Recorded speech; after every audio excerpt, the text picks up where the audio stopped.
So welcome everyone. It's a little strange for me right now because I can only see a few of you, but I know there's a lot more out there. So I appreciate you taking time out of your busy day and busy schedules to join us. My name is Monica Darr. I'm with TEKsystems out of the Cleveland office. Um, I have been helping plan these events. This is our 6th year of having a panel. So we normally do them in the summer, early fall months, and this is our 6th one. Every year it seems to just get bigger and better. And honestly, I have a passion behind connecting women in IT. So when I started at Tech, I realized there was a gap in that area where there weren't as many women as there are men. And I think this is a great venue to hear other women speak. And people have just been able to build connections beyond these events, which has been great to see. So special thanks to my coworkers, Stacy Bush, Colleen Dixon, Molly Sissick, Renee Britton, Kelsey Smeagol, and Nikki Thompson. They all help behind the scenes for these planning events, getting everything coordinated and messaging out and all of that. Really a couple housekeeping things to address. So everyone is on mute as an attendee. We can only see the panelists on this WebEx and how it's set up. So if you do have questions throughout the panel, please address those in the Q&A section. It is the chat Q&A, it's the same thing. Those will go to our moderators and our panelists. And where it fits in during the panel, we will address those. If it fits in at the end, we will leave about 10-15 minutes for Q&A there. We have incorporated the questions that you folks have submitted when you registered into our panel, and then we'll have anything extra at the end as well. So please direct it there. And then we do have the pleasure of having Jessica and Lena, two executive leaders from TEKsystems, moderating this panel today. So I am going to go ahead and let them introduce themselves, and then they will kick off the panel. So thanks everyone for joining us, and enjoy. Thank you, Monica. My name is Jessica McNelly. I am so excited to be here. As Monica mentioned, I am with TEKsystems as well, and I have actually been with Tech for 18 years, held a variety of roles across different locations. So I started my career down in Miami, Florida, which is where I'm from, and spent some time in Indianapolis, as well as Philadelphia for 8 years, and currently sitting in Richmond, Virginia. So my roles have consisted of sales leadership, operational leadership, and I'm currently responsible for our entire go-to-market MSP strategy on how we partner with and support our MSP customers. In addition to that, I also serve on our Inclusion and Diversity Board for TEKsystems, which is something I'm very passionate about, as I am Cuban American and have always valued different perspectives. So really excited to be part of this, and really excited to spend the next hour and a half with you all. Jess, that was great. And working with women like Jess, one of the things I enjoy most about my job, and having the opportunity to be on this panel has been something I've been looking forward to all month. So this is great to be here and great to see everyone. My name is Lena Havilland. I have been with TEKsystems a little bit less than Jess, 15 years. As of this past July. I know I don't look old enough for that, but I am. I have 2 children at home, a 6-year-old boy named Preston and a 8-year-old girl named Natasha. My husband Wade works for Intuit as an architect, and we're both in the tech space. I've been in a variety of different sales leadership roles within TEKsystems. Most recently, I have the luxury of helping support our technology enablement vertical, which allows me to work with customers like Amazon, Apple, Google, and really help shape our strategy as we support those customers and take them into the future because they're constantly evolving, transforming, and changing. And a special passion of mine is absolutely focused on that inclusion and diversity space, and ensuring that I'm pulling all the women that are around me along with us, because if we're not pulling each other up, it's not worth it. You got to get everyone to the party. And on top of that, the employee resource groups have been a big passion for me. Started working with them about 10 years when we first instituted them at TEKsystems, and really just helping to spearhead the grassroots effort to support each other, and help each other progress. So the topic today is very relevant and exciting, and Jess, I'll pass it back to you to get our Q&A going. Perfect. Do we want to do some panelist intro? That probably makes sense. So I don't know who wants to kick us off. I see Preeti kind of next to me, so I'll send it over to you and you can give a quick intro. Absolutely. Good morning, everyone. It's still morning, surprisingly. It feels like it should be 3 p.m. and probably 3 p.m. somewhere, but just not in Cleveland yet. So I am Preeti Pachari. I work at Cleveland Clinic as a director in the IT area, and this is my 5th year with them, which means that I and my team are responsible for all patient access related to scheduling for their referrals, for their clearances, also for outpatient and inpatient, as well as managed care, which is our employee health plan. But the best thing about working at Cleveland Clinic, besides the fact that this is Cleveland Clinic, and I am still in awe of the fact that I get to be here, is the fact that I work with a really amazing team of caregivers. And it has been a privilege indeed to lead the team, learn from them, and learn from some of the best patient-centric caregivers in the world. So I'm so excited to talk about it because part of the learning is also, what does climbing the ladder mean for you? Right? Because that's a definition we all have to define for ourselves, and it's not always vertical, is what I'm going to leave you with for the moment, and then we'll talk more about it during this panel discussion. Thank you.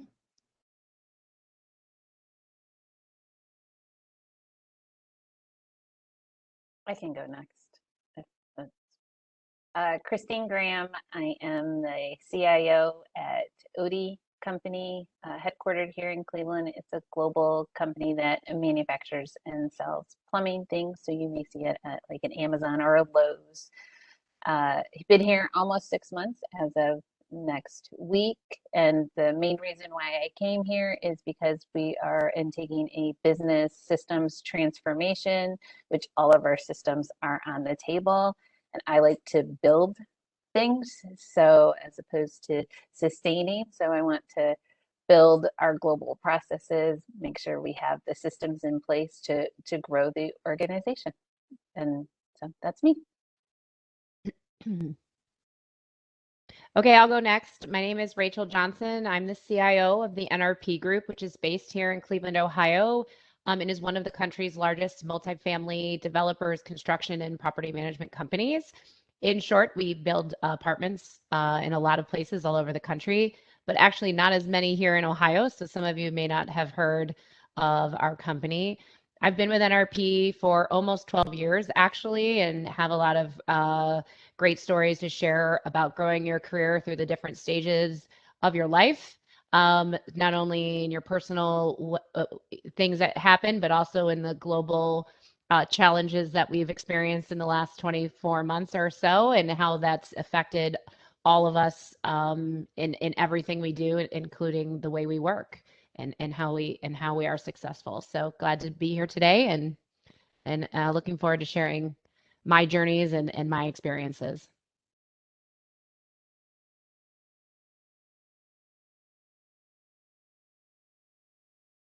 Okay, well, I will jump in and I will go next. I hope everyone can hear me okay. My name is Tanya Watson and I work for Trimble. I'm going to say similar. Trimble may not be a household name to many in Northeast Ohio, but we are working very hard for it to become such. We are an international company. We're headquartered in Sunnyvale, California. I work with the transportation sector, and I am in the Cleveland, or specifically the Mayfield Heights office. And around the enterprise solutions, I'm the director of software quality. I've been with the company for 4 years. Trimble is an awesome company to work for. And, you know, we've just made so many strides and so much progress, I'll just say in the 4 years that I've been there, not only with just how we've changed and evolved in our processes, but also in how we are addressing diversity and equity within the company.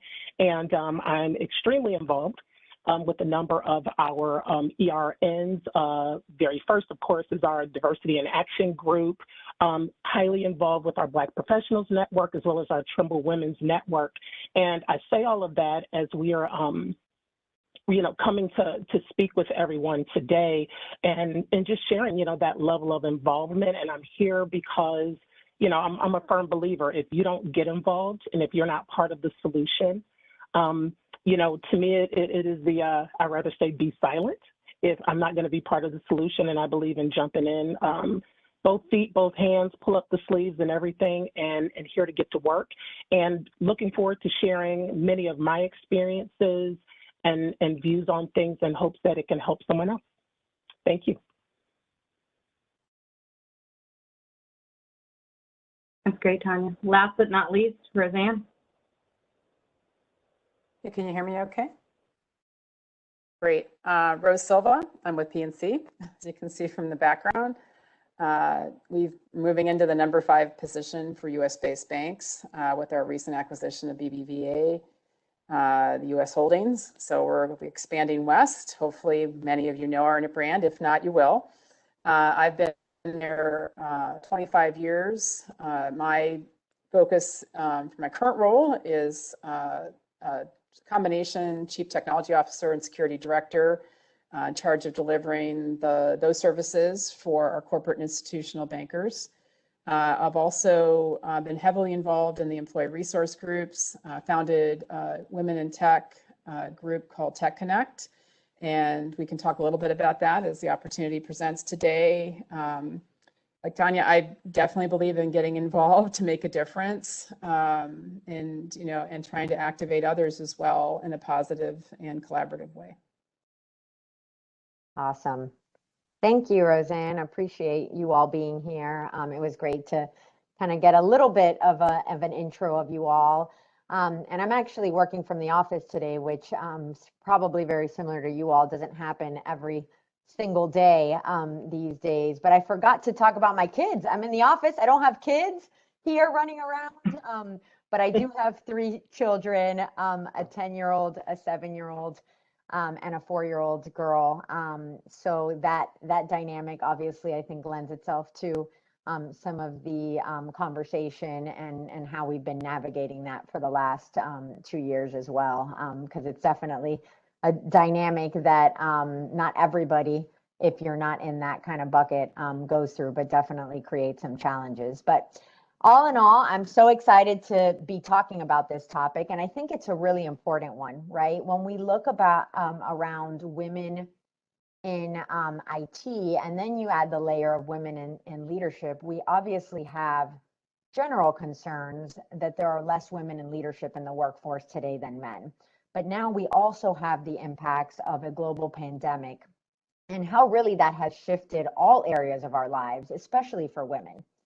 And I'm going to focus a lot of my questions around those impacts of COVID and the pandemic, specifically around remote work and how the pandemic has caused us to operate differently from a remote perspective and how that may be impacting women in the workforce. So I'm going to start with a few questions. And this first one, I'm actually going to send to Preeti because based on some of the things that you said, with that shift and how you're currently operating, I think it would be really relevant. So over the last year, we have seen more companies than ever, of course, adapt this kind of fully remote or hybrid remote work schedule.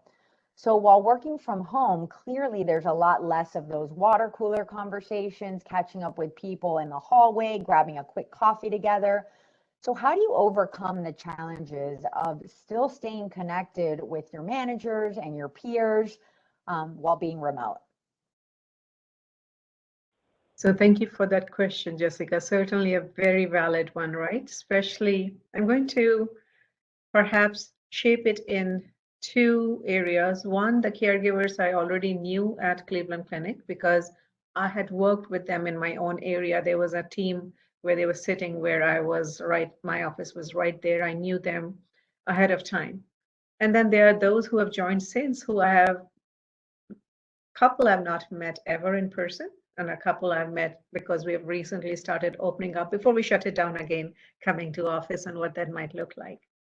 But I think some of the basic principles stay the same, that your relationships are the basis of the effectiveness of the work you do and the team strength that you have in place, right? If you don't have a team that you can trust, it doesn't matter how many people you have, you're not going to be successful. So to me, that starts with connection, and that is based on communication, which means not just me telling them what I want them to do, but to be able to listen and get to know that person. And I love Microsoft Teams and Zoom where we can chat at the moment's notice. And I've done more chatting to my team in the last year and a half than I have ever done. And then I can call them if needed right away. So I know it works because I've had so many of the analysts in my team say, I feel very comfortable reaching out to you, or I know if I am in trouble, you'll call me. And they always say that with a smile, which means like we are talking to each other. And it's not like, oh my gosh, what did I do wrong? But it's like, how can I help you? Is it not clear? What do I need to do in addition? So use those tools. But the first piece is to be approachable and to be a person. Ultimately, whether you work for 20 years or 2 years, and this was my learning along the way. As someone else mentioned, you've been part of resource groups, and part of my career journey was I started with TEKsystems, which is one of the premier health records, of course, goes without saying. Very task focused, get the work done when I first started. And then I went to a power company where I was a program manager for a while. And I took a chance. And this is what I mean by climb is not necessarily like vertically or laterally just going up. It was taking a chance on myself and the people I was working with to become the diversity manager in a power company. Does it make any logical sense for anybody listening to it? I didn't know that it does, but to me, it made a lot of sense because I really got to know about people management, about managing your workforce, about what's important. Why do we lose 40% of the first year hires in an energy company, especially if they are women or people of color, right? So many things that in your long-term career come into play. And it helped me realize that the lack of connection or feeling connected to the team members or having similar areas to go to or bond over something is important. So coming back to that connection piece, that's what I would want us to think about. And what has worked for me working remotely is the ability to reach out, talk to them on phone or over video, and be able to hear them out. That hasn't changed whether you're working remotely or whether you're there in person. And that's gone a long way in continuing to have a strong team. Does that make sense? Would you like me to go into any more details about anything? I think that's fantastic, Preeti. You bring up some really good points around relationships and connection, and that still being the focus of what we need to make sure that we invest in, the same way we did when we were in the office. Anyone have any other thoughts or perspective they'd like to share on that? I think also reaching out to people just to see how they're doing. Mm-hmm. Like, I think that's where the water cooler, with the question kind of helps, because it was just like, oh, you saw somebody passing, so maybe you could see on their face how they were doing. So now I think, though, we have to be conscious to just check in with somebody. Just call them in Teams or whatever it is, not necessarily about work, but just checking in to make sure that they are okay. But when you do that, actively listen to how they are doing. Don't be distracted by an email coming in or something, right? Because now that we're facing videos a lot more, we see things that pop up. So we have to be conscious to actively listen to build that relationship so that they know we care about them and we want to know how they're doing to continue to build that relationship that does happen in the office, where you can have the less structured conversation. So just reach out, see how they're doing, and listen to them. Yeah, Totally agree. Point. It'll be very obvious as you move forward in this hybrid world if you had good relationships to begin with. And so it really comes back to you can't start a different type of management style now, right? You've been in this position, and all of a sudden you're going to be faced with the realities of, did I have relationships that existed and can carry into the video calls and the phone calls and still remain, intact to have good team, energy and synergies across, multifunctional teams and everything? or it's going to show you that you had some weaknesses there, and if you're feeling like you're struggling, it's probably a reflection of those relationships weren't there, and you're going to have to really make an effort to keep them or grow them in this remote environment. So I think that's something that also I reflect upon, is who I have an easier time working remotely with versus who I have a harder time working remotely with is usually a signal of, what kind of relationship you have with those people and those peers or whatever they may be. So it's also a good time to reflect on yourself and whether or not you need to, focus on certain areas like that. I also, think that our company specifically has used opportunities for social interaction where we took for granted some of that in an in-office. You see each other every day. You might grab lunch with somebody. So I think the work I call you, I need to have a meeting. We have a meeting. We're on video. All these things happen now normally. We're all used to video calls and all these things. But the actual time to relax and have fun is what's missing in this non-traditional setup. And so what we focused on is actually getting together from time to time for a social function only. Don't get together for a meeting. I don't need to get together for a meeting. I can have it online, and my day-to-day is totally fine remotely if we need to be 100% remote. But what we've done is, especially I know we're in Cleveland, you could take advantage of some of the weather, going to things outside, even having a meal outside with people in person, if that's what you feel most comfortable with. I think that's what we have to try harder at, because the natural interaction of social interaction is what's not happening. We're all working, but we're not socializing, and that creates relationships that mean more. So that's what our company's focused on. That's what I've been focused on with my team. Is I don't want to get together and have a meeting. I want to get together and go to Topgolf and have a meal and hang out and see how your kids are doing. So it doesn't take a lot of time, but it's a totally different perspective on why you're getting together. I think that's important too.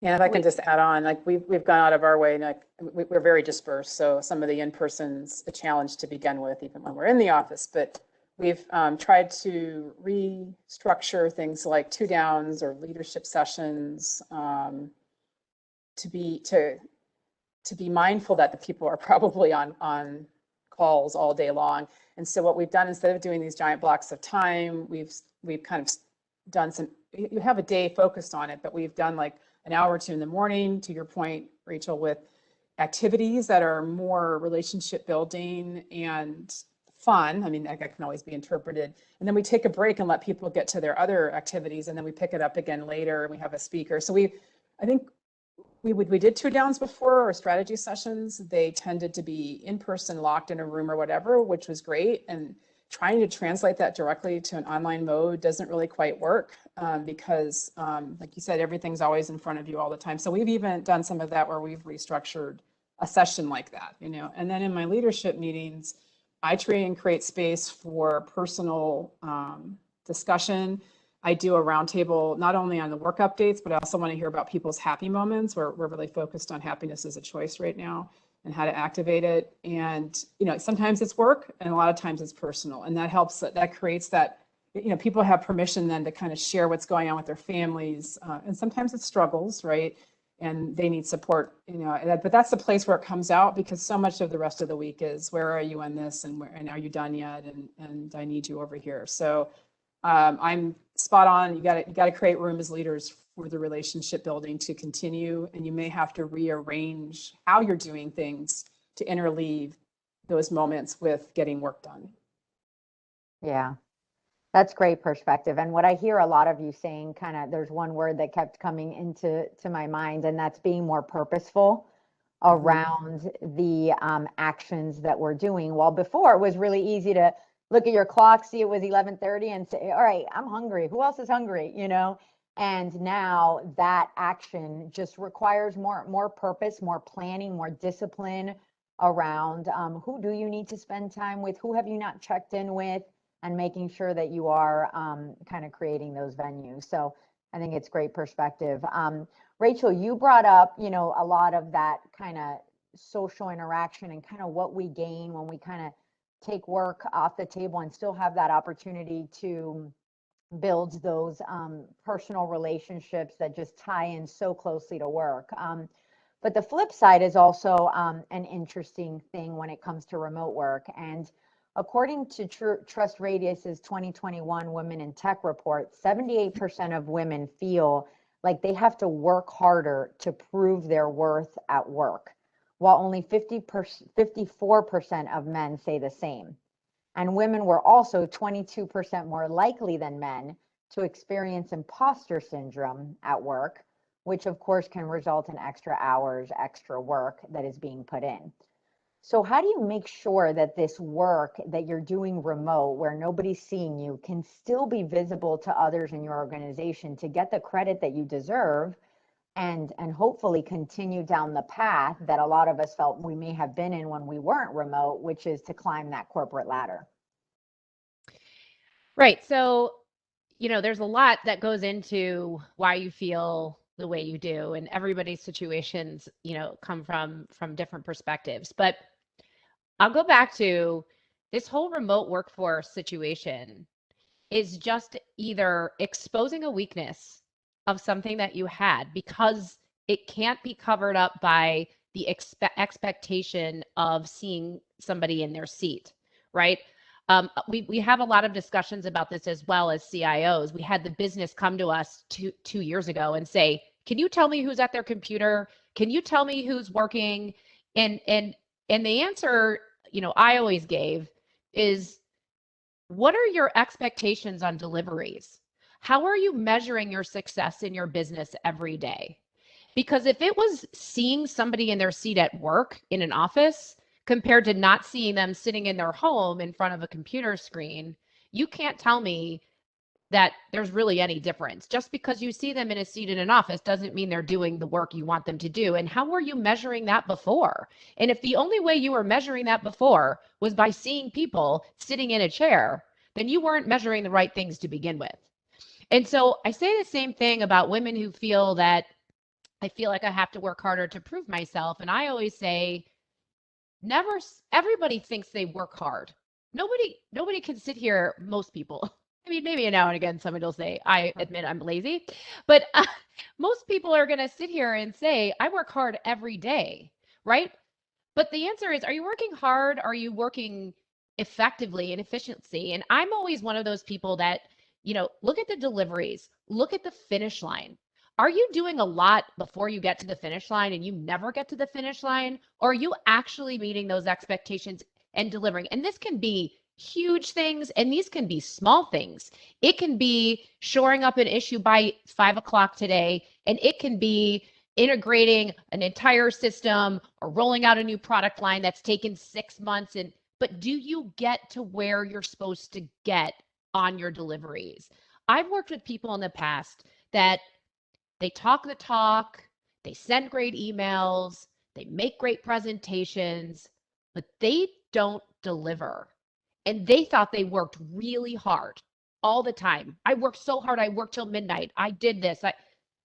At the end of the day, what everybody sees is what actually gets done. Does it get implemented? Does it get published? Does it make change? Does it actually get recognized as something that impacts the business in some way, shape, or form? And again, these can be little things and this can be big things depending on your role. So you can sit there and be like, well, I'm not in charge of a system implementation, or I'm not in charge of launching a new, HR policy. But were you in charge of, a part of the team that's getting to that finish line? And did they get to the finish line because of what you delivered in your task and in your roles? And guess what? When that happens, you get recognized. And time and time again, it builds. And this is how you actually grow your career within an organization, is you get to that finish line of those things. You don't work really hard all the time and don't get recognized for that. And it could take you 1 minute and it can take you 10 years to get to that finish line, but you got to get there. You got to really think about, what am I doing every day and where am I trying to get? And it could be as I'm working my queue of things that I have in my job. I'm, whatever it is, you have to break it down for that, but you've got to get there. And that will help you realize that hard work actually gets deliveries, it's not just working hard and just, because that's what it feels like. I've worked with people like this. They all work hard, but they didn't get there. And so I think that's part of why some people feel that way, because it's about getting to that finish line. And I really think at the end of the day, your work will speak for itself. It really will. I have seen it time and time again. It's 30 years now, and I continue to see the different paths that people take, men and women. So whether you're doing this task remotely or whether you're doing it in the office, it's the same mantra. It's the same purpose. Deliver on what you're supposed to deliver and make it, on, whether it's on time or in the time. It's about really just getting there. That's awesome, Rachel. Hey, Jessica, could I yeah. add something to what, Rachel did such a great job of talking about ultimately being results-based. But something that I learned along the way, and I have coached my team, is understanding what is your role in being assigned a task. So I'm going to tout a book which we have all heard a million times, and half of you will go, oh no, right? But who has not heard about the 5 dysfunctions of a team? Everyone's heard of it. It should be the 5 functions of a team, really, not the dysfunctions, because what it comes down to is this. If you can't communicate with your boss, your team, like your peers, and down to those who report to you, then if you don't have clarity as to why you're doing what you're doing, and you're just doing it because someone asked you to do it who is your superior, then that might not be the right work to do. If you don't have accountability, if you have no commitment to results, you can work hard as much as you want. But I tell my team, I work smart, lazy. I don't work very hard. I work really smart because I don't have enough time to do everything I want to do. So learn to make mistakes quickly. But the biggest thing is this. My team challenges me every single day. And that's possible because my first few months is to build that trust that they can ask me the questions and I am as accountable to them as they are to me. And the reason I say this is because for years, I was that person who would work really hard. As a project manager, as an implementer, I'd be working late in the evening, I'd be working on Sundays. But sometimes I didn't know why I was being asked to do this work. Could it wait? Is it the right thing to do? Is there a smarter way to get to that decision? So I'm going to leave everyone with just one thought. Ask the right questions. To be effective, ask the right questions, frame the right problem, then work on it. 80% of the issue is framing it correctly before you start working on it. The work itself, the technical piece is so much easier for me and my team than is this the right work to do? And the right way to ask questions is so key. So there's a book by Kim Scott called Radical Candor that basically is about learn how to speak with each other, how to talk, how to listen, how to have the right questions. Don't say yes or no, sir. I've done it. I'm coming from a place of great familiarity and a great learning. If you can get to that faster, having the right communication, you will not feel like an imposter because you're not just doing what's being asked, right, guys? Everyone here knows this is one of the learnings. Don't be an order taker. Be somebody who can ask the right questions in a manner that it can be heard.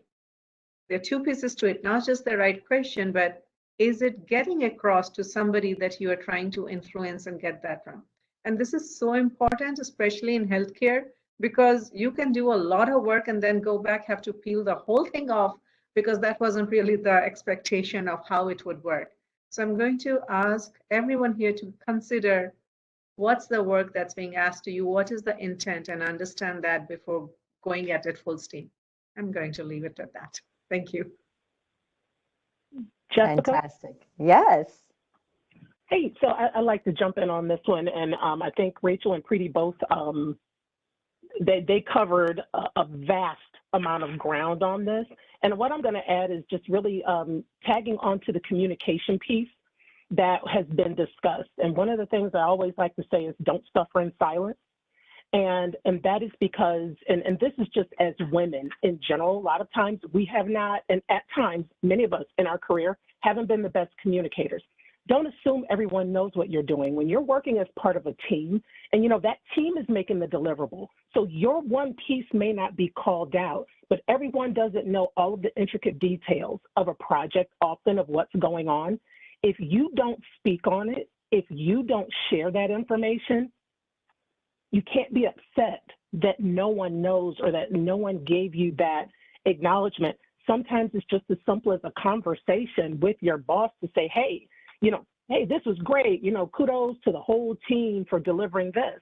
There's nothing wrong with pointing out what you did or something perhaps that you worked on. Maybe it was difficult. Maybe you came up with a new solution to it. This is something that now is going to be implemented on future products. It could be a process. It could be a technique. It can be any number of things, or just something that you applied that was different that wasn't done before. You need to speak on it. You need to share that information and make sure that it's out there. That's just something that I notice a lot of times is that, we will sit in our feelings and not communicate what needs to be communicated, and you assume that everyone knows, or perhaps there is one specific person that's being called out and recognized for something and constantly being recognized for the work that they do. And a lot of times that one person is making sure that you know what it is that they're doing. And that's why they are perhaps getting the recognition. We know that there's all kinds of other situations and each one is unique. But one piece that is very common, we do not speak up. We don't toot our own horn. We don't talk about what we're doing, what we're working on. So make sure that that information is apparent and that it's out there. And Preeti, thank you very much for mentioning both of those books. Those are two of my faves. I really love the 5 Dysfunctions, and I agree. They should be the 5 functions of a team. Thank you, Tanya. This actually kind of ties into kind of this next topic that we were discussing. And it's really about just those borders of home versus work really kind of being blended together, right? And I think for a lot of women specifically, that has caused just some burnout, right? I think at a faster clip than what was happening before, when there was a very clear delineation between, hey, I'd wake up, go to the office, do my work, come home, do my home life, right? Whether that was, with kids, with a husband, just, cooking dinner, whatever that was.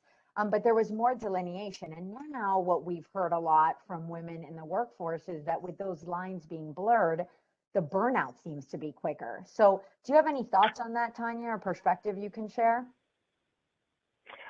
Absolutely. The very first thing I'm going to say is that you've got to set a schedule. So we lost our boundaries. A lot of us came home, the pandemic hit, everybody was at home. You had a routine when you were in the office, whether it was you went in, you sat down, you reviewed your calendar for the day, you got a cup of coffee, whatever it is that you did that was part of your routine where you were in the office, everyone came home and completely lost it. Now I don't have a schedule. I'm at home. I've got the kids here. I've got all of these other factors that are in here that I didn't have when I was in the office. So first thing is, to me, is that you step back and put your schedule back in place.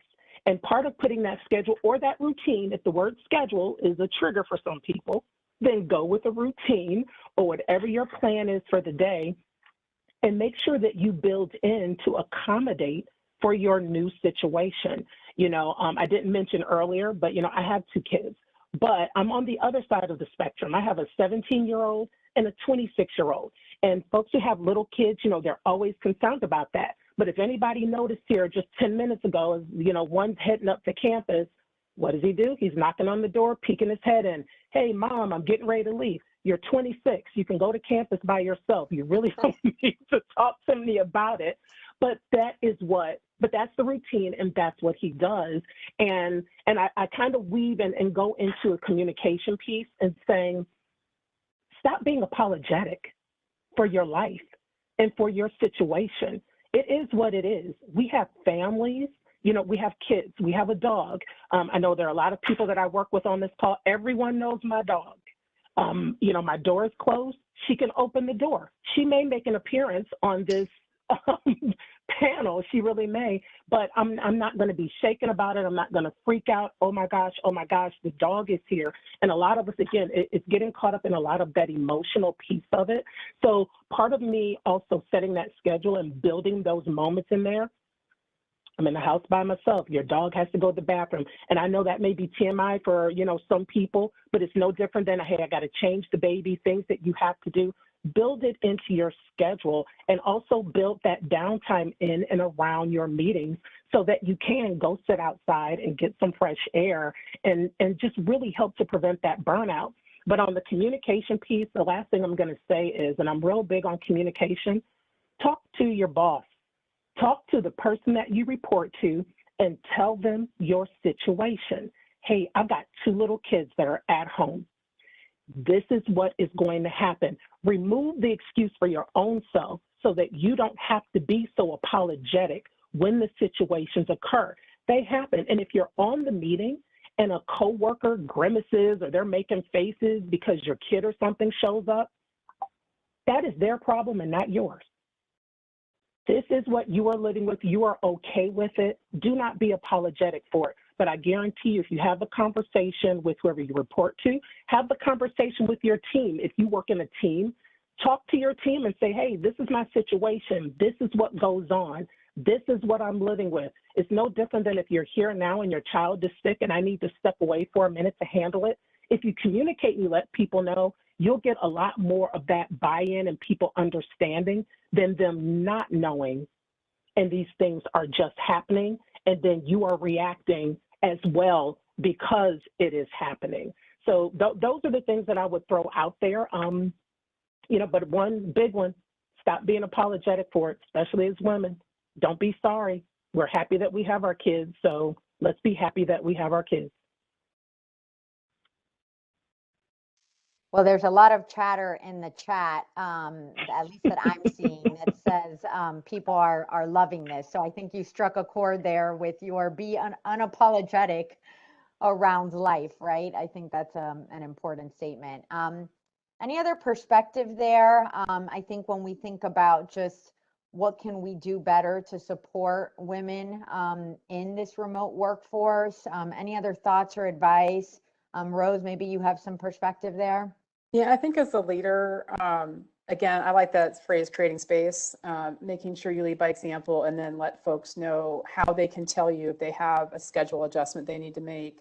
I always have a rule of cancel or cover. So this is where that team and collaborative elements come into play. Like if someone's leading something and they have to step away, we want to talk about that up front before those events happen, what your expectations are as a leader of how they need to handle it versus just going dark, which I think is probably the worst thing you can do, right? You want to let people know, hey, I have one of those moments. And as a leader, you want to make sure your team's comfortable with coming to you with those. And then as a group, you work on figuring how to cover it or move the item.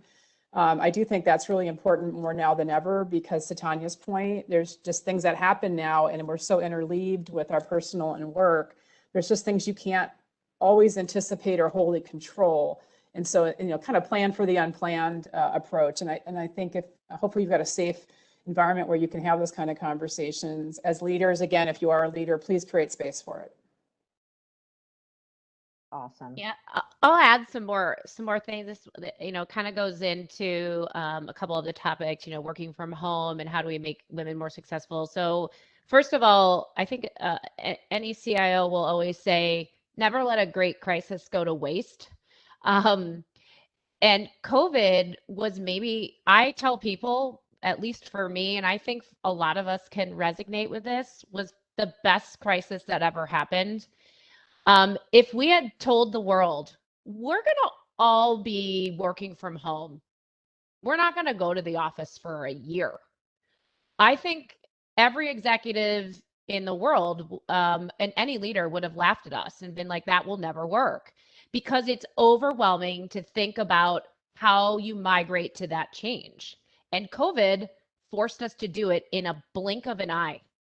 And so, in my opinion, I was like, you forced people to change. They didn't have a choice to argue. They didn't have a choice to bring up everything that might go wrong or how people couldn't do it. And they're never, and all these naysayers, right? It was just, change is really hard. And so sometimes the only way to make change is to have it forced upon you. And what an amazing opportunity for they really call this the next revolution. If you really think about it, you had the Industrial Revolution that changed the face of how technology started to begin in the early 1900s and has carried on. And we have lived through what is considered the workforce revolution for the rest of our lives. We just are living it, so it's not as obvious. It's going to be in history books. It's going to be marked as the next biggest revolution. It's literally overnight, we changed the way the entire world works. And so for me, I was doing the same thing. I have children. I have, I have all these things just like everybody else. And I remember working and having babies and, literally exhausted, waking up, getting everybody ready, getting in the car, commuting to work, working all day. What are we doing for dinner? Picking up at daycare. I was lucky I had a great support network. My dad's actually on the call listening. Hi, Poppy. But they helped me be all these things that I wanted to be because I made a choice that I wanted a career, right? So the remote workforce for all of us that are trying to run this crazy race and win has allowed us to have I think, a little more, time to actually, because the transition time has been taken out. I was spending 2 hours a day just getting to my next thing, whether it's going, we're superheroes, right?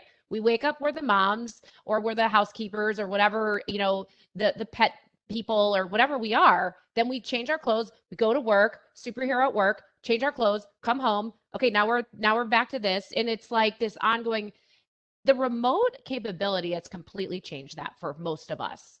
But the way we need to continue to support this is not to go back to the only way I know, and this kind of goes back to what we talked about first, the only way I know you're working is if you're here. No, you're working because you deliver. It's all now about results. And it's about how are we tracking results as leaders? I really don't care if my team works at 2 o'clock in the morning. If the deadline for something is tomorrow, it's tomorrow. I don't care when you got that done, right? So you have to be a good leader in the sense that you have to manage delivery. You have to understand what's being delivered. You have to have the right metrics. You have to have all these things to be successful. No longer can you just walk down an aisle of cubicle farms and be like, yes, everybody's working. Like it doesn't exist anymore. So good leaders are going to know what's supposed to be being delivered, what is the time frame within that's supposed to be being delivered, and forget about how people are getting there. Is it from 10 to 11 a.m. or is it from 10 to 11 p.m.? I don't really care. You shouldn't care. And if you care, something's wrong. And I think that's how, as leaders, we can support all of this. I mean, this has been like the best 2 years of my entire career. I also don't have babies anymore. That makes a big difference. I feel sorry for all those who do, but I certainly have middle teenagers, but it really allowed me to. I gained 2 hours a day back to my life. Now I still go to the office sometimes, just so everybody knows. But I don't have to go at 7 a.m. and get in that rat race that I was in before. I might go in a little later. And as Tanya said, I don't feel guilty about it. You've got to let go of that guilt. And as leaders, we cannot put the guilt on those that are doing this, right? So it works both ways. Yeah, that's really good perspective, Rachel. I can tell you that you're speaking to my heart there, with just, the rat race. I kind of look back on it and I sometimes wonder how was I operating that way for 10 years with little babies and little kids and having to get everyone everywhere, a working spouse, with a demanding job. So it's almost like I look back on that and I ask myself the question that I get all the time: how did I do that? Right. So I can definitely relate. But this has been great. We've learned so much about the impacts, really, of remote work and what that has done and how that ties in, and the impacts of that both physically and mentally, right? Because I think it's on both ends. I'm going to pass over to my partner Lena, who self-admittedly struggles to sit down and not be active in the conversation. So I know she's been waiting for this moment. But I'm going to pass it over to her to really focus the questions around how women in IT can continue to move up the organization despite some of the challenges that they all face. So Lena, the floor is yours. Awesome. Some people wait a lifetime for a moment like this.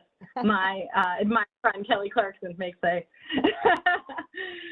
Yeah, I've been taking notes, ladies, on so many different quotes, and I thought I was pretty good on the topic of, remote work and what we do, but some of these quotes here, Rachel, most recently, never let a great crisis go to waste. I mean, Rose, cancel or cover. Preeti talking about the dysfunctions of a team and really the functions. Don't assume everyone knows what you're doing, Tanya. I mean, so many good little nuggets there. So we kind of got the, how do you survive during this and working remotely in the future state of what now our world is? And I agree. It's been a phenomenal 2 years just to retrain yourself as the overachiever, the 7 a.m. show up, the get dressed and be perfect for everything. I've loved what it's done. So we got the fundamentals down. Now we're going to pivot to how do you thrive and how do you actually progress and get promoted? So we got the survive and we're going to build on top. And I'm going to come to Rose with my first question. So what's the best advice you've received, Rose, in terms of continuing to work your way up the corporate ladder? And then adds a little layer of, and while maybe not getting access to the people that may help with that because we are working differently.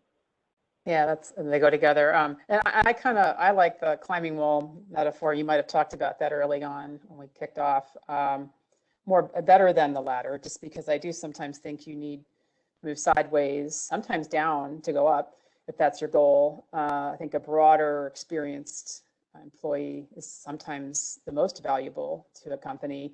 At least that's what I've seen in my years. And so that might be a slightly different path just than purely up. So I'll leave that out there for you to think about if you're in that situation. In terms of like advice, wow, I've had a lot of nuggets over the years. The one that's always kind of stuck with me is the coachability. Like, are you coachable?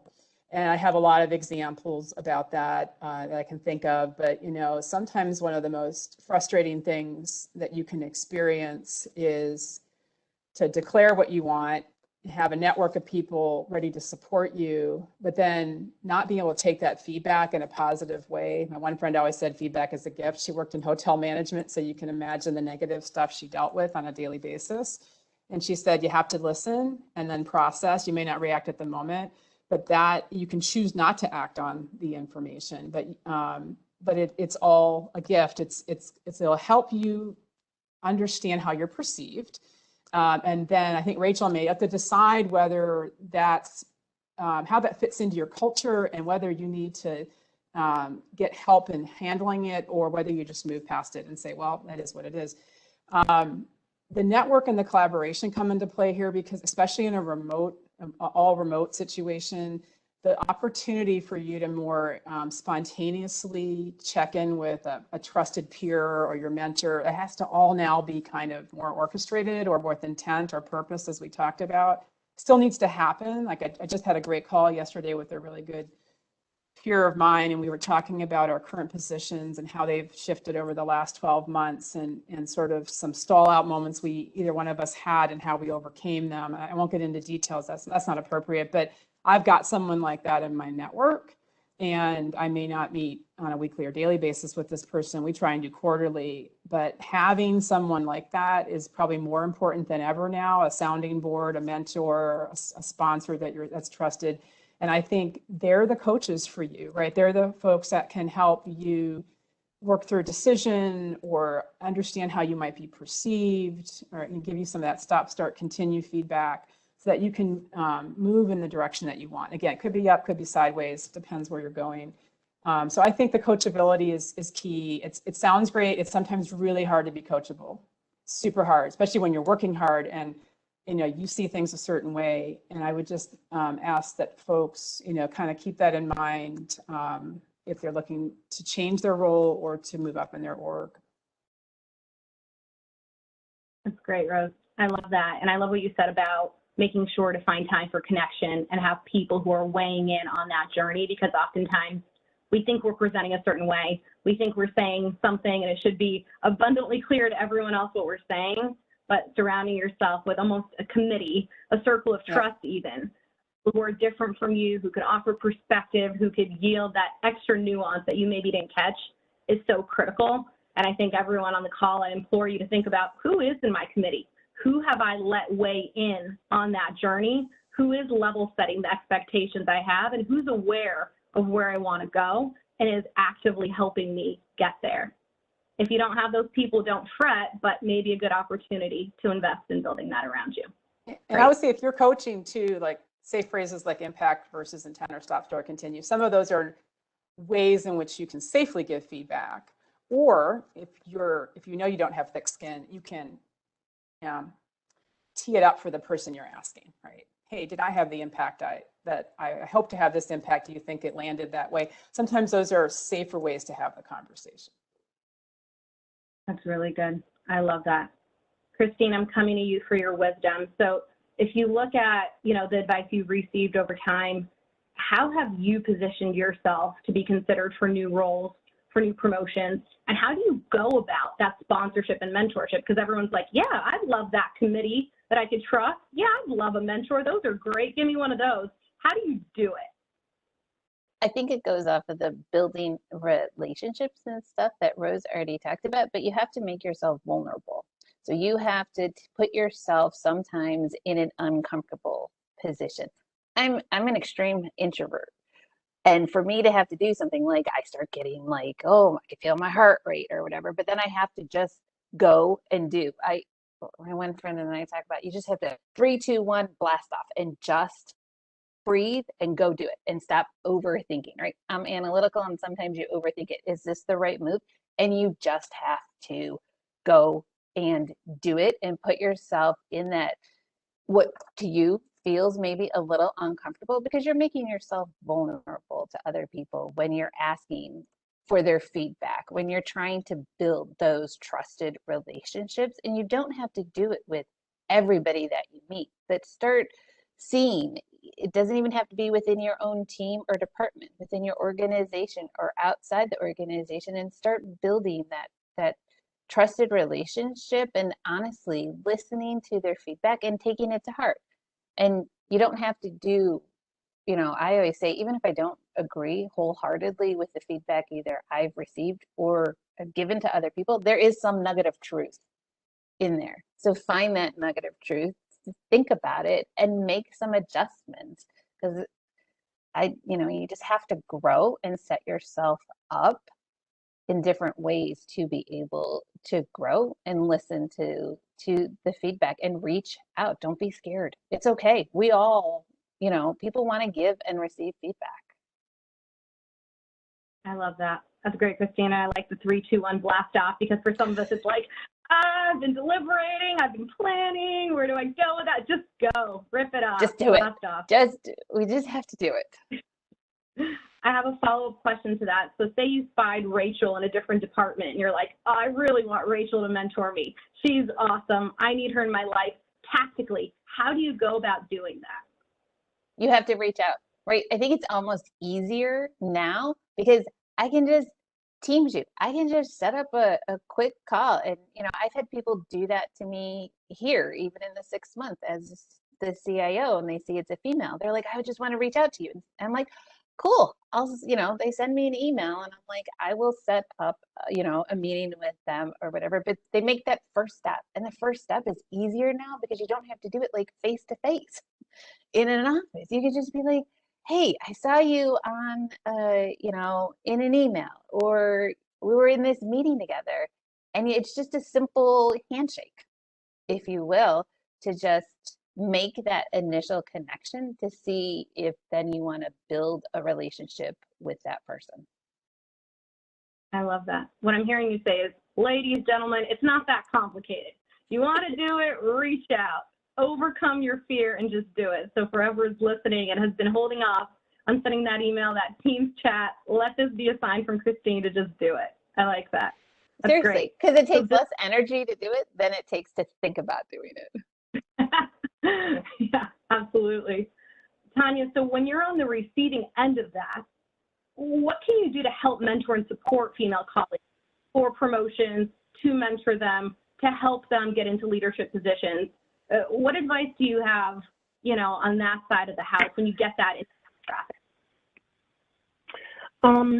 So, what I think about is being deliberate. So as a leader, you have to be deliberate. If you're going to mentor someone, I look at it as one, it's a relationship that you're establishing with someone, making sure that, if you're going to help women in leadership, helping people to move, is understanding what it is to be a good mentor. So, it's kind of like this little education component first, because people will say often, oh, I want you to be my mentor, or I'm looking for a mentor. And people really aren't clear, and that really may not be what they're looking for first and foremost. And I say that for people who are looking for one as well. So it's being honest and understanding and asking that, asking that person that is looking for that help, what they want. But I think to really help women, though, sometimes you have to go out. So when you're seeing someone who is struggling, if you're a leader, it's okay to say, let bring somebody under your wing and offer to mentor them and to help get them where it is they want to go. Sometimes it is just having the conversation, because a lot of times everyone is frustrated and they know they may want to do something else. They just don't know how to articulate it. They don't know what opportunities are available to them. They don't know how and what the culture is of that company and how you move up, especially if you watch and you only see very specific people that always are the ones that are being promoted. So that's discouraging. So people don't know how to, how do you even get in there? So, I think as we're supporting them, these are things that you have to be aware of. And I say that for, for the women leaders that are listening, and men as well, because I know that there are men that are listening in. But, to me, it's just the first and foremost of being deliberate, and all of those things are encompassed in that. So and sometimes that mentor is not you. It may be saying,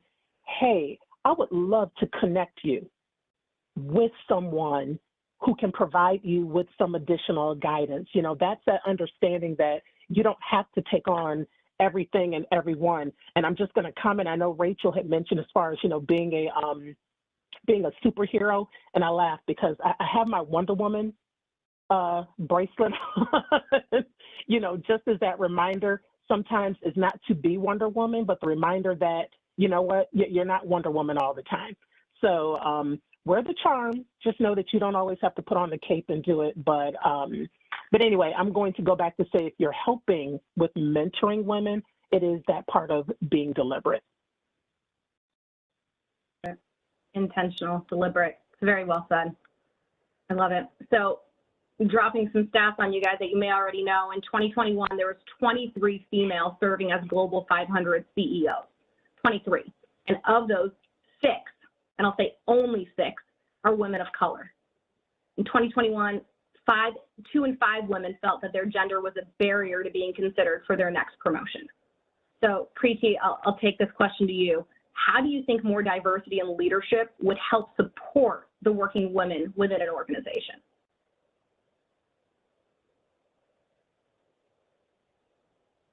The answer seems to be so self-evident for this group of people, because clearly we have alignment around what we think is leading by example, and recognizing that in order to include everyone, you have to recognize our differences and create the space to make it possible for everyone. At the same time, we're aware that more women off board for a number of personal reasons. And often it is because the company culture is so straight-lined to be more convenient to the men. And that's not because of the current men who created it, but culture is notoriously hard to influence, right? So what I have seen work really well, and what's been part of my decision-making in being able to influence and being in those places, are to be at a company whose culture speaks to you, not just the position that you're applying for. And be in a place where you are getting firsthand, secondhand popular feedback. And I look at Glassdoor reviews way more than I look at the CEO reviews or Becker's Hospital review or who is the best company to work for. The reason I say that is because women are in a minority, as you just stated.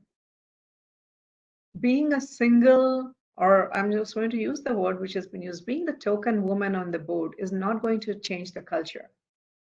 Being a token woman on the board, you sometimes are under the pressure to, in fact, act more like the others who are on that board, right? Who has felt that, seen that? So my first leadership role where I was given a significant promotion, I felt that was such an opportunity.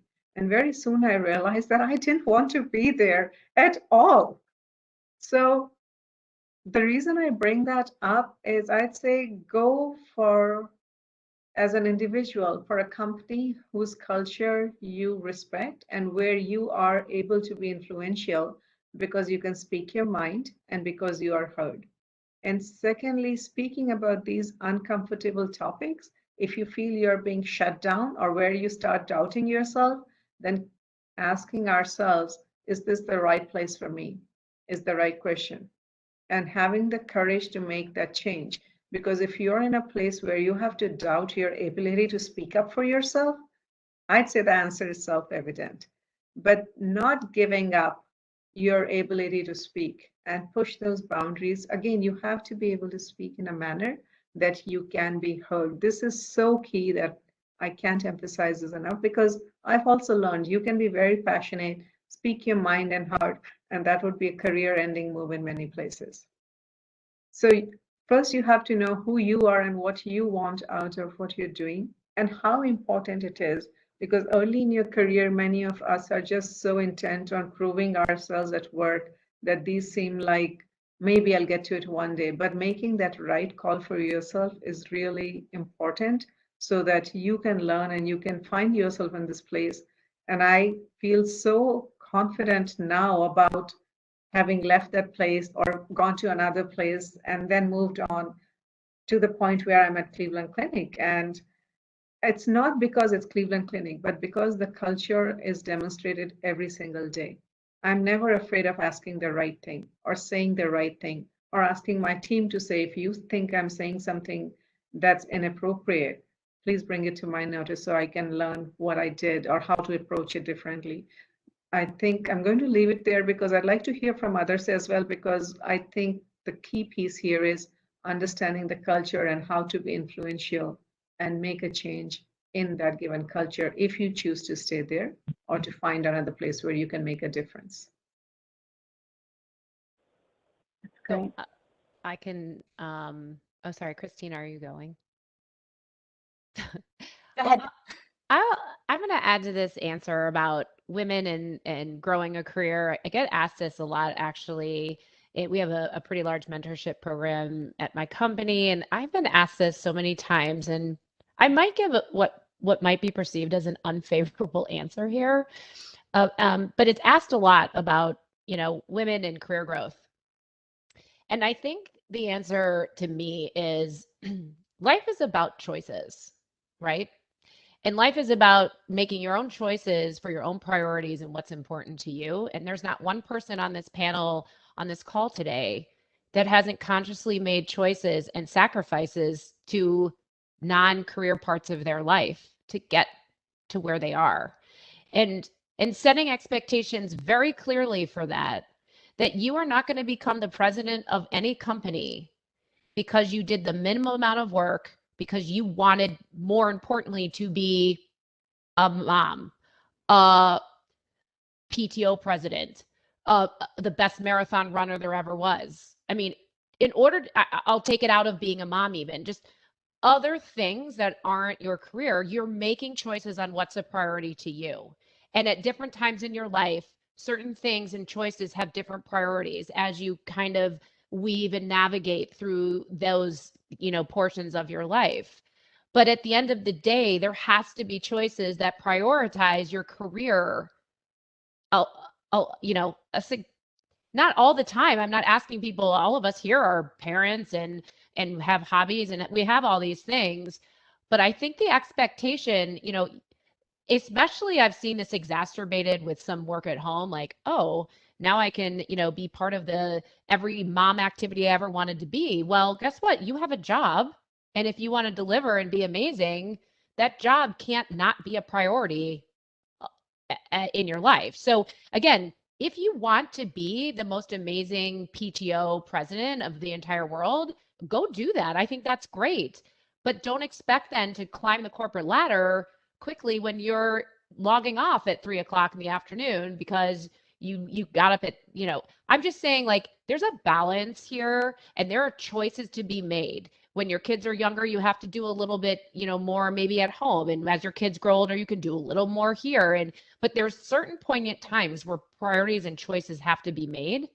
You know, I've missed things because I wanted to work and be successful. And I knew at that moment in time, my priority is work and not the soccer game that I'm going to miss.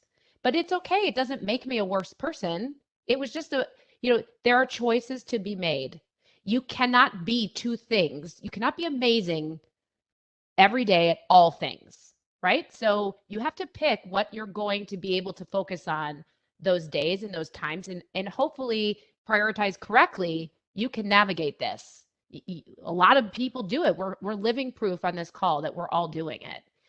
But don't be unrealistic that it doesn't take some sacrifice in other areas of your life to get there. It just isn't possible. You can't do it all. So make the right choices at the right time for you. For you. I That's think great. that's fantastic. I love that. Just to add on, somebody told me once, you can have it all as long as you determine what your all is. My all is different than all of your alls, but I have to figure out what mine is. And then I love you got to prioritize it. And there are times work's going to be more of a priority, and there are times that family is, and it's not an absolute answer all the time. Great. Christine, I think you just got your quote on the board. You can't have it all, but you have to figure out what your all is. You really do. And what I heard Rachel emphasize and Priti emphasize is know who you are, know what you want and when you want it, and figure out what serves you. And that's your choice then. From there, once you're very clear, that's a great place to operate from for anything else that follows. But without that clarity of intent and clarity of what it is you're willing to sacrifice for what it is you want, very challenging to progress from there. So as we're all Lena? trying to, oh, yes. Oh, sir, I just wanted to, you know, before we moved on, was, you know, around our diversity in leadership, you know, around that topic and how that will help, you know, really with supporting women. And I guess I wanted to say with diversity in leadership, without stating the obvious, is people can see diversity. You know, literally, people can see diversity. And when you can see diversity, when people see it and they feel it, then they know that the company values diversity. So how that can help a woman, how that helps me, you know what? It's great. It's fantastic. You know what? I want to see another woman of color in leadership, in the C-suite, on the board. You want to see these things, you know, and when you see it, it does, you know, just for a lot of people, as you know, you look at many things as they've been said, wow, you see, you know, if you see it, you can believe it, and you dream it, you can believe it, and all the rest of that stuff, but it becomes a reality to you and you understand that you can get there. But I'm going to go to what Priti said, which is that is so valuable, but it is not valuable if it is a token role. If it is a token role, trust, we can see it. We can see it, we can feel it. So that there's no value in that, just to do it so that you can check that box to say that we are diverse and that we've got, you know, we've got women of color, you know, and when we look at our ERNs and you look at everything from, you know, not just, you know, women, you got, you know, your LGBTQ network, when you're looking to say that we really are diverse, these are things that you can see. And so to me, that's how it becomes a value, is that you have to do it. A company, we talked about priorities, a company has to prioritize that. and they need to make it happen. And that's just plain and simple. Just, to me, easy thing. You need to make it happen. It can happen. You just got to do it. It's no different than, as Rachel was saying, and which I completely agree with, you do not make accomplishments. You don't move up the ladder by not doing the work. You know, people want to ask, they want to ask a mentor, and really it's almost sometimes the underlying tone is, you know what, give me the secret way where I don't have to work, or give me the secret way where I don't have to give something else up. Doesn't work that way. You know what, for that scale to balance, you're moving things on and off that scale to get that balance, so you're going to have to do it. So I think it's the same thing for a company. If it's a priority for you, and if you're doing it, and if we are holding them accountable as a company, then guess what? We all see the value in having diversity in leadership. That so powerful. And it kind of hits on the last question we have, which you already addressed, which is what can companies do to help beat the ratio?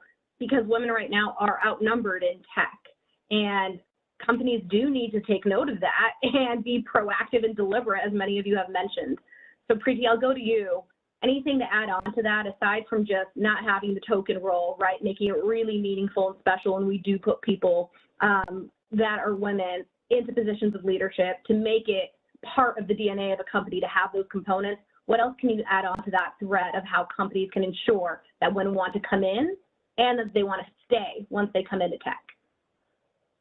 So I'm just going to speak from the perspective of healthcare and IT. So I have a team where I have women managers, women leads, and I have made sure that the team has a culture, because there is no way that we can grow women. And I'll give you an example. There was a production issue which needed to be moved into production yesterday, and my lead had an issue. We all have issues. We are human. She had a tooth work done, and it took it went infected, and now I needed to make sure that she takes care to pay attention to her wellness before just doing the work for the team. It is quite okay. It is expected of me, and my discussion with my manager has been, if you can't take care of yourself and your well-being, I can't have you take care of anybody else, because you're not modeling the behavior. So it's really reframing the discussion. Instead of saying you need to do this by this time because that's what the company needs, what is wellness and what is safety and what is modeling the behavior? It really is a different way of looking. And the person that I was 20 years back would have said that doing that work in production, even if you have a raging fever and actually need to be going to urgent care, yes, do that, because you are a professional and you need to do this. And today or yesterday it was, go take care of your infected tooth. Don't let it become worse. Somebody will pick up the work. We had somebody as a backup, right? When you're on stage, you have an understudy. Never let your team be single-threaded, because that's how teams work together. It also makes it more supportive. It also makes it possible for us to be human. So I know that my lead is out. Everything got done. She doesn't have to lie awake wondering if her job is on the line. There was no crisis. But that creating that by modeling that relationships, by having that leadership yourself is really important. That's why I have a team where women who could retire are not retired, because guess what? It works for them and it works for me, because that knowledge is where I want it. They didn't walk out of the door when they could. So that's how I help create that space for women to be them. But this is also true for men. I think this is what's true for humans, which is they will have issues. Let them be them. That allows me to have issues as well, because none of us is in this alone. There's another excellent book by Adam Grant called Give and Take. I learned about it only, I think, year before last, maybe, or last year, once the pandemic hit, but so very valuable. This is not just about taking from our teams, right? It's a give and take. It's a relationship, and no relationship can be out of balance. And it is out of balance if you're just expecting. Sure, there are expectations, there are job roles, those are codified, there are job descriptions, but there is the human element. And to me, that human element being strongly in place, I very rarely have to remind people of their job descriptions or what they need to do, because they will do whatever they can do to deliver for me and for the team, because they're accountable to each other. And that's not just for women. I want to be very clear, but The women can be the same as men, and that seems to make it work. So nobody is the marginalized person. The expectation of accountability is the same. The expectation of give and take is the same. That's how it works. Great, thanks. And I know we have a few minutes left and we're getting some Q&A. So Jess, I'm going to pass it to you. Maybe we could take a question or two, depending on, you know, how passionately we answer it with. Yes, perfect. I think this is a great question, and we could potentially end on this. But somebody asked if it's better to find a mentor that is similar in personality and approach, or better to find somebody that more complements your weakness. So I thought that was a great question. I'll put it out there to whoever wants to take that one on. I'm going to go back to intent. I think it depends on what you're trying to do. If you're trying to broaden, then the difference might be helpful, or to get a different perspective. And I think it really depends. Great. And just jumping in on that one as well, I agree. I think it really, you know, this is part of understanding what it is that you are seeking a mentor for, and finding somebody who is skilled and can support you in that. And the other is, at least for me, and I can remember the first time that I was looking for a mentor, you know, and again, when you start getting into the whole mentor, coach, sponsor piece, you know, I needed someone who was going to be honest and was going to be a straight shooter, and somebody who was going to give me that advice that would push me. You know, I didn't want sugar-coated advice. I wanted someone who was going to give it to me straight, and wasn't going to be, oh, here's what you do. You know what, look, buckle up. This is what you need to do. Get it done. Hey, I'm here. You're trying to get here, so get the work done. So I wanted, you know, I didn't need it. I didn't need flowers and roses on my mentorship. I think it really depends.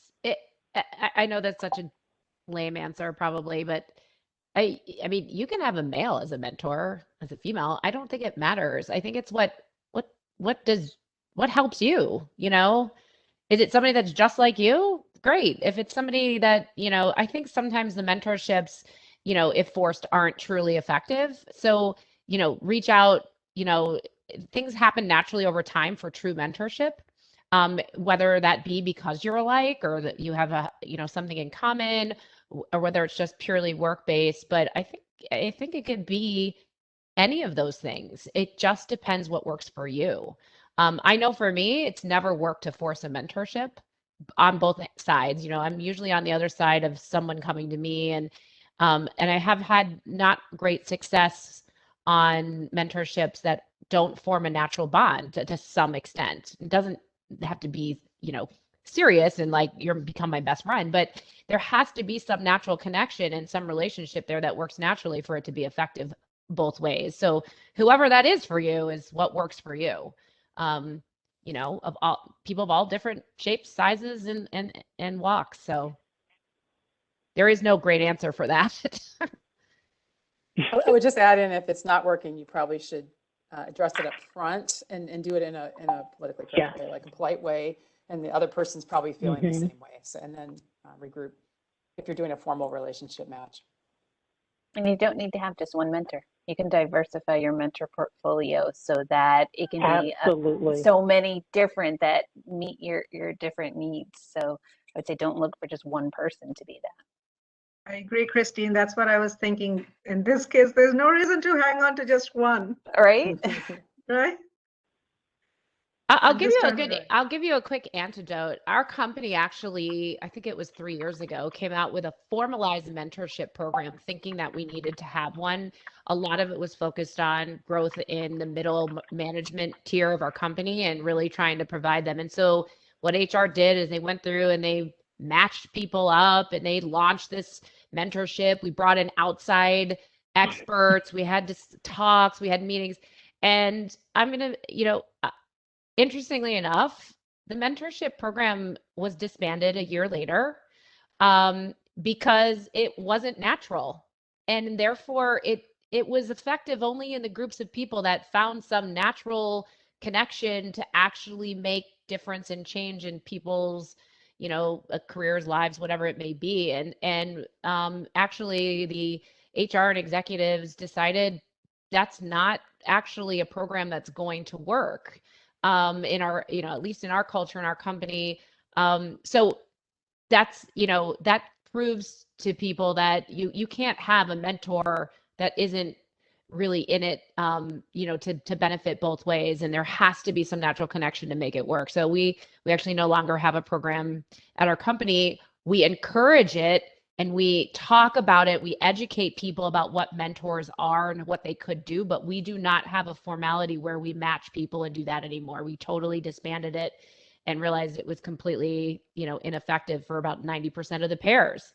It's kind of like The Bachelor. Like 90% of the time, they don't get married. Same thing, It was fun to do, and it was like we got a lot of outings, and we did a lot of drinking and things, but we didn't actually effectively mentor each other. That's a great note to leave it at, Rachel. What does not work? That is.